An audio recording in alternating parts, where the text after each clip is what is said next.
Hi hello నమస్తే, welcome to CCTV ప్రకాశం. ప్రస్తుతం మనం సింగరాయకొండ పట్టణంలో ఎన్నో రోజుల నుంచి ఒక సమస్య అనేటువంటిది జరుగుతూ ఉంది.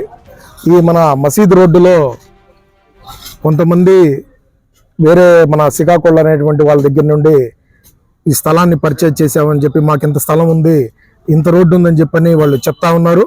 అది ఎంత ఉంది ఏందనేది కూడా నిన్నటి వరకు తెలియదు. దాన్ని ఎంఆర్ఓ గారి దృష్టికి, మన పోలీస్ డిపార్ట్మెంట్ దృష్టికి చాలా మంది ఇక్కడ స్థానికులు కూడా దీని మీద మాకు ఈ రోడ్డు ఎంత ఉందని చెప్పని పోరాటం చేశారు.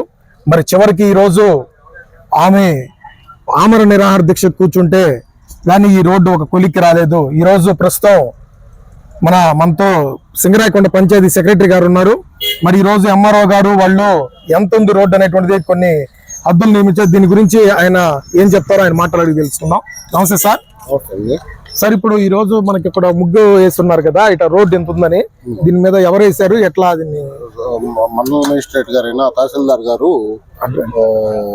పూర్తి స్థాయిలో ఇక్కడ మండల సర్వేయర్ గారి చేత కొలతలు వేయించేసి హద్దులు నిర్ణయించారు. హద్దుల ప్రకారంగా మేము అక్కడ మార్కింగ్ ఇవ్వడం జరిగింది. మండల సర్వేయర్ గారు దాని ప్రకారంగా మేము అక్కడ రాళ్ళు అనేది మనం ఫిక్సేషన్ చేస్తున్నాం. అంటే గతంలో కూడా ఎంఆర్ఓ గారి దృష్టికి వచ్చింది కదా, మరి ఎంఆర్ఓ గారు అప్పుడు ఎంత ఉంది రోడ్డు అనేది మాకు ఒక తెలియదు అని చెప్పని అన్నారు. మరి ఇప్పుడు దీని మీద ఇంత రోడ్డు ఉందనేది మార్జిన్ చేశారు కదా, మరి ఎట్లా దాన్ని? అది వాళ్ళ పక్క స్థలం ఎంత ఉందనేది ఒకసారి చూసుకొని దాని ప్రకారంగానే వాళ్ళు హద్దులు నిర్ణయించడం జరిగింది. Okay sir, thank you.